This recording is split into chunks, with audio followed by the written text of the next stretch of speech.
tapi salah satunya adalah pendidikan sebagai gerakan. Sering sekali pendidikan dipandang sebagai program, lalu dimonopoli oleh pemegang kewenangan. Siapa pemegang kewenangan? Pemerintah. Wujudnya dinas, wujudnya kepala sekolah. Lalu dianggap itu adalah wilayahnya pemerintah saja. Sementara kalau pendidikan sebagai gerakan, maka tanggung jawab untuk terlibat di dalam pendidikan itu dimiliki oleh semua, dan pemerintah itu memberikan ruang kepada siapapun yang terlibat dalam kegiatan pendidikan untuk terlibat.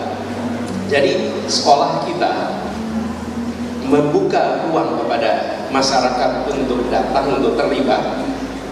Pengambilan kebijakan juga melibatkan para pegiat-pegiat pendidikan untuk terlibat. Nah, ini salah satu yang paling menantang. Sementara kita menyaksikan bahwa yang dimiliki oleh pemerintah itu dua. Satu, fiskal. Dua, otoritas. Yang tidak dimiliki inovasi, kreasi, pengalaman lapangan, jaringan. Itu yang memiliki siapa? Pegiat-pegiat pendidikan. Jadi bila pendidikan dipandang sebagai sebuah gerakan, maka negara itu, pemerintah ya, membuka ruang, mengajak semua terlibat, dan mengajak semua, kalau bahasa sekarang namanya kolaborasi. Menurut saya itu salah satu hal yang paling paling menantang. Itu membutuhkan kemauan dari sekolah, kemauan dari pemerintah, kemauan dari pemegang kewenangan untuk membuka diri dan tidak menempatkan sebagai pelaku terpenting. Penting ya, tapi pelaku penting yang mengajak kepada semuanya. Mungkin itu salah satunya. Dan itu juga salah satu tujuan jaringan semua guru, menguatkan kolaborasi antar pemangku kepentingan.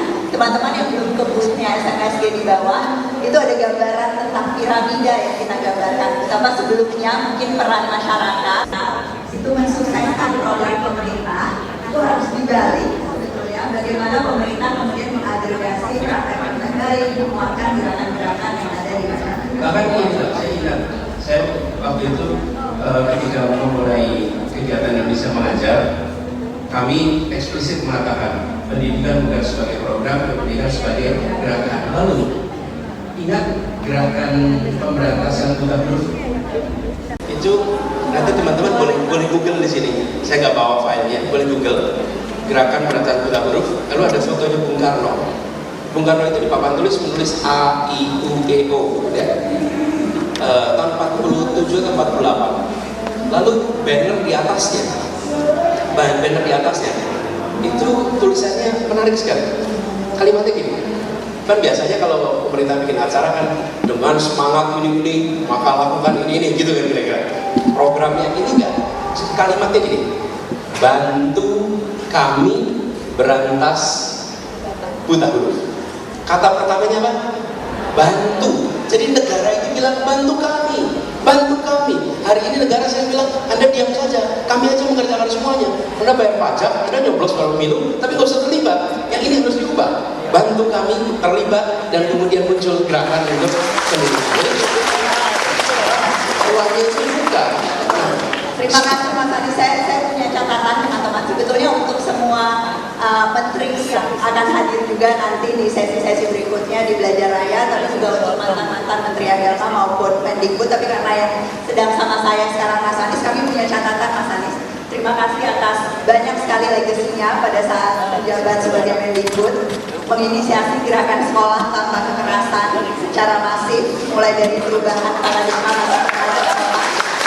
ada kebijakan pencegahan dan penanggulangan kekerasan di sekolah, sistem untuk memastikan akuntabilitas guru yang ada di sekolah, mendorong penguatan budi pekerti dan juga pendidikan parenting yang menjadi dinamikanya semakin mengasihkan dan didukung juga oleh Dan terima kasih karena saya ingat kita ngobrol tentang pesta pendidikan waktu itu. Karena spiritnya juga itu. Di luar sana begitu banyak aktivis pendidikan dengan segala macam terobosan. Kenapa pemerintah tidak membuka pintu dan mengajak mereka terlibat? Jadi pada waktu itu apa yang disebut disebut tadi sebagai terobosan dan lain-lain, itu sebenarnya adalah hasil dari kolaborasi dengan teman-teman pegiat pendidikan yang berada di luar. Yang tanda tangan harus menteri, namanya juga surat keputusan. Tapi sesungguhnya ide gagasan bukan dari internal, justru ini terjadi karena ada kolaborasi. Dan boleh teman-teman bantuin juga waktu itu. Terima kasih Mas Anies. Terakhir Mas Anies, harapan, pesan yang ingin Mas Anies sampaikan untuk pegiat pendidikan yang ada di sini. Ada juga yang nonton online Mas Anies, bahkan ada yang nonton dari bawah karena ruangannya nggak cukup, ada di ruangan bawah. Halo teman-teman yang di bawah. Nah, apa yang kira-kira akan terus menyalakan api semangat untuk terus bergerak di pendidikan, karena banyak teman-teman di sini juga yang bilangnya kadang kesepian Mas Anies, karena ternyata jadi inovator di bidang pendidikan itu rasanya seringkali sendirian ya teman-teman, rasanya seringkali sendirian, rasanya seringkali jalannya itu panjang, maraton yang tak berkesudahan dan seterusnya. Ada pesan-pesan khusus Mas Anies? Ya, kita semua peduli pada pendidikan yang di sini. Dan saya rasa setiap orang tua juga peduli pada pendidikan. Karena itu tempatkan setiap kita sebagai guru. Baik guru. Guru itu artinya pembelajar. Orang yang mau belajar, yang kemudian belajarnya dipakai juga pada yang lain.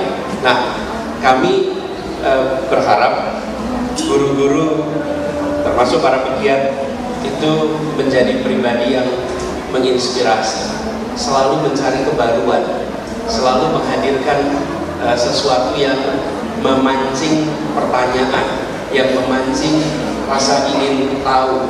Jadi posisi pendidik, posisi guru ini menurut saya yang harus kita dorong lebih jauh lagi. Dan kalau kita ingin Indonesia maju, ya pendidikannya harus maju. Dan itu artinya gurunya harus maju, dan termasuk gurunya juga harus tenang. Tenang itu apa? Ya pendapatannya cukup. Kan kalau nggak cukup ya nggak bisa tenang juga hidupnya, gitu kan? Dan itu menghormati guru itu kita harus lakukan, bukan hanya dari aspek pekerjaan, tapi keseharian. Bella mungkin ingat tuh, kita dulu bikin program Dikbud dengan Garuda, ada tempat check-in khusus untuk guru, sehingga guru tidak perlu antri. Bahkan kemudian di bengkel-bengkel guru datang tidak perlu antri. Penghormatan kepada guru itu harus kita kembalikan menjadi kebiasaan di masyarakat, yang nanti guru juga secara sebaliknya dia akan punya tanggung jawab. Kami contoh di Jakarta. Di Jakarta itu kalau guru maka dia bebas PBB di Jakarta. Dia nggak bayar pajak 9 tahun. Apa ya? Kenapa? Karena kehadiran dia di situ sudah ikut memberikan kontribusi. Kontribusi dia bukan dalam bentuk bayar pajak, kontribusinya dalam bentuk mendidik, menginspirasi, mencerahkan. Nah, guru inilah menurut saya yang sekarang harus kita kedepankan di Indonesia. Bahwa guru adalah hulu dari kemajuan kita. Guru adalah yang memulai dari apa yang kita rasakan hari ini, dan menempatkan ini harus dimulai tentu dari pemerintah, tapi juga dari seluruh unsur masyarakat. Jadi saya melihat apabila ada perhatian serius pada pemberian penghargaan kepada guru dari negara maupun dari masyarakat, dan menempatkan dalam semua aspek kehidupan masyarakat, rasanya pendidikan akan jadi mainstream lagi di dalam kehidupan sehari-hari kita. Insya Allah mudah-mudahan semakin banyak guru-guru yang menjadi mulia karena bukan hanya pilihan profesinya, tapi juga karya-karya dan dampaknya di masyarakat kita. Terima kasih Mas Anies. Itu janji ya Mas, nanti kapan-kapan saya tagih. Terima kasih teman-teman.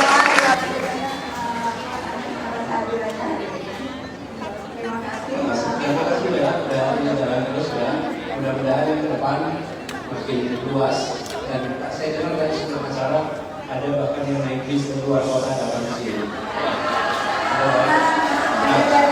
Ya, ini boleh barangkali mungkin tahun yang ke depan kegiatan semacam pesta pendidikan atau belajar raya itu bisa dilakukan bukan hanya di Jakarta, bukan hanya di Pulau Jawa, tapi di seluruh wilayah-wilayah besar Indonesia, sehingga proses pembelajarannya itu terjadi. Kan ini yang terjadi bukan cuma mereka mendengar bersabar, sesudah ini kan terjadi networking, terjadi tukar pengalaman. Ada 50 kelas-kelas yang lebih kecil.